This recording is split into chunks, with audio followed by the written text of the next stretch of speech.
1972 एक ऐसा साल जिसे दुनिया कभी नहीं भुला सकती। 13 अक्टूबर 1972 को यूरुग्वाई की एक यंग रग्बी टीम उनके दोस्तों और परिवार के साथ एक फ्रेंडली मैच के लिए चिली जा रही थी। सबके चेहरे पर मुस्कान थी। प्लेन के अंदर मजाक, सेल्फीज और फ्यूचर के प्लेन्स। जिंदगी बिल्कुल परफेक्ट लग रही थी। उन्हें क्या पता था कि कुछ ही घंटों में उनके हर सपने, हर हंसी, हर एक समा कीमती बन जाएगी। ये था फ्लाइट 571 जो यूरुग्वाई से सैंटियागो जा रहा था, जिसमें बैठे थे 45 पैसेंजर, जिसमें से प्लेयर्स, उनके दोस्त और कुछ फैमिली मेंबर्स। जब फ्लाइट एंडीज के बर्फीले पहाड़ों को पार करते जा रहा था तो पायलट ने सोचा कि हमने एंडीज की पर्वतमालाओं को पार कर लिया है, लेकिन रियलिटी कुछ और थी।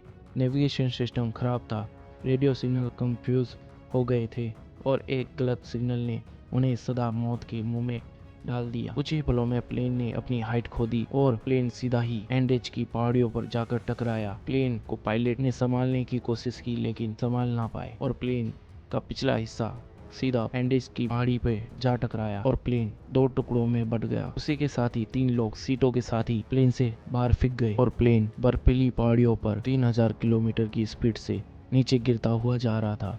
प्लेन का साइड पैनल भी टूट गया और उसी के साथ 8 लोगों की और मौत हो गई और सब कुछ एक ही पल में खत्म हो गया। 45 लोगों में से 12 लोग तुरंत मर गए, बाकी लोग जख्मी थे या तो बेहोश थे, टूट चुके थे। प्लेन के बाहर -30 डिग्री की सर्दी थी जो इंसान को पल भर में जमा देती है। उन्होंने प्लेन के बचे हुए हिस्से को अपना घर बनाया। ठंडी हवा, बर्फ से ढका आसमान और चारों तरफ मौत का सन्नाटा। उनके पास खाने के लिए बस थोड़ी सी चॉकलेट और कुछ वाइन थी। सबको उम्मीद थी कि रेस्क्यू टीम जरूर आएगी, बस एक रात और गुजारना है। लेकिन एक रात से 10 रातें हो गई।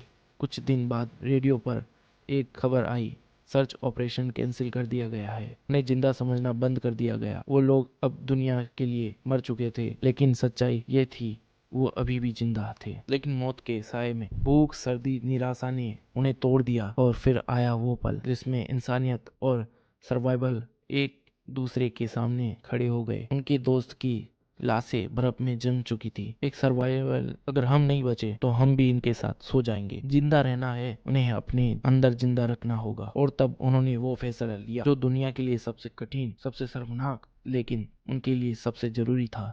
उन्होंने अपने ही दोस्तों का मांस खाना शुरू किया। हाँ, ये सच है, उन्होंने अपने मर चुके साथियों का मांस खाकर अपनी जिंदगी बचाई। ये पाप नहीं था, ये सर्वाइवल था। हर बाइट के साथ गिल्ट, आंसू और दर्द था, लेकिन जिंदा रहने के लिए नई उम्मीद भी थी। हर दिन के लिए एक कीमत चुकानी पड़ रही थी। कभी सर्दी उन्हें जमाने लगती, कभी भूख उन्हें दिमाग तोड़ देती, पर वो लड़ते रहे। उन्हें क्या पता था कि एक और रात उन्हें ऐसी झेलनी पड़ेगी जिसमें उनकी रूह कपा देगी। उस रात एक बड़ी एवेलांच ने उनके टेम्परेरी शेल्टर को दोबारा धंसा दिया और 8 लोग वहीं मर गए। अब सिर्फ 16 लोग बचे थे। एंडीज के बीच -30 डिग्री में बिना खाने सोचना भी मुमकिन नहीं है, लेकिन वो लोग बस एक चीज जानते थे, जिंदा रहना है। जब सब कुछ खत्म लग रहा था तब 2 लोगों ने सब कुछ बदल दिया। नैंडो प्रांडो और रोबर्टो क्रेसा। उन्होंने डिसाइड किया, अगर हम यहाँ बैठे रहे तो होंगे, हमें पहाड़ पार करना होगा, हमें मदद ढूंढनी होगी। वो दोनों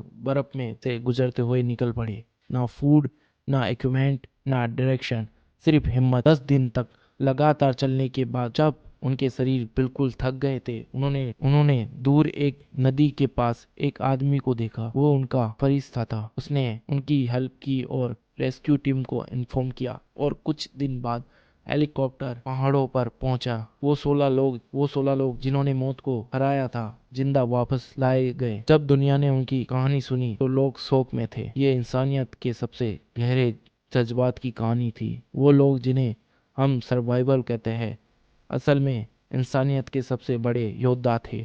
फ्लाइट 57 की ये कहानी सिखाती है कि इंसान कभी हार नहीं मानता, उम्मीद कभी खत्म नहीं होती और मौत के सामने भी जिंदगी हमेशा जीत जाती है। आज भी एंडीज की पहाड़ों में वो जगह मिरेकल ऑफ एंडीज के नाम से याद